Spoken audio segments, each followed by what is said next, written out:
Assalamualaikum warahmatullahi wabarakatuh. Perkenalkan, nama saya Rizka Rohimah dengan nomor NRP 1840100186.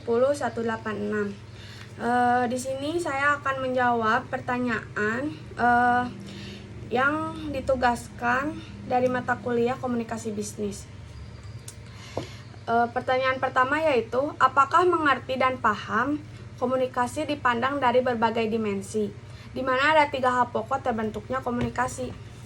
Menurut jawaban saya, komunikasi pada dasarnya dapat dilihat dari berbagai dimensi, yaitu yang pertama, komunikasi sebagai proses, yaitu suatu kegiatan yang berlangsung secara dinamis. Yang kedua, komunikasi sebagai simbolik. Simbolik di sini dapat dinyatakan dalam bentuk bahasa, lisan, atau tertulis maupun isyarat-isyarat tertentu. Yang ketiga, komunikasi sebagai sistem. Didefinisikan sebagai suatu aktivitas di mana semua komponen atau unsur yang mendukungnya saling berinteraksi satu sama lain. Dari segi sistem dapat dibedakan menjadi 2, yaitu sistem terbuka dan sistem tertutup. Yang selanjutnya, komunikasi sebagai aksi, yaitu merupakan tindakan yang dilakukan seseorang. Maka pada saat ia berhubungan dengan orang lain, ia melakukan interaksi. Yang terakhir yaitu komunikasi sebagai aktivitas sosial. Misalnya dengan membicarakan berbagai permasalahan, mulai dari masalah kehidupan sehari-hari sampai hal-hal yang terjadi di luar lingkungan sosial. Yang selanjutnya, jawaban kedua dari pertanyaan, memahami tentang 7 gangguan dan rintangan komunikasi antar manusia, dan berikan juga contohnya.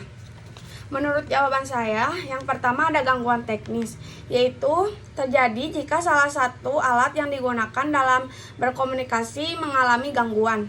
Contohnya yaitu gangguan pada sistem radio atau TV jika berkomunikasi melalui stasiun radio atau TV.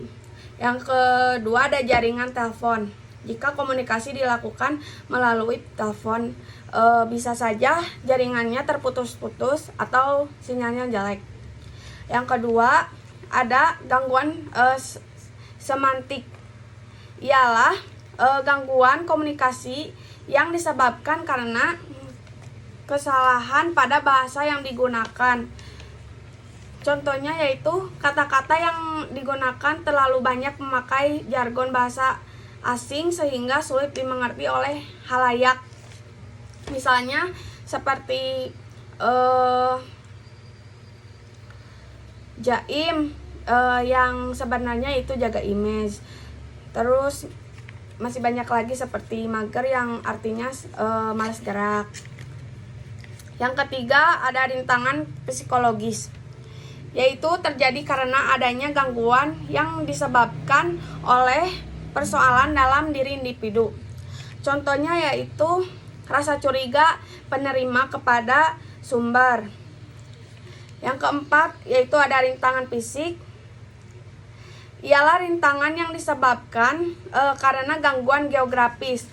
Misalnya contoh jarak yang jauh sehingga sulit dicapai. Terus tidak adanya sarana kantor pos dan lain-lain.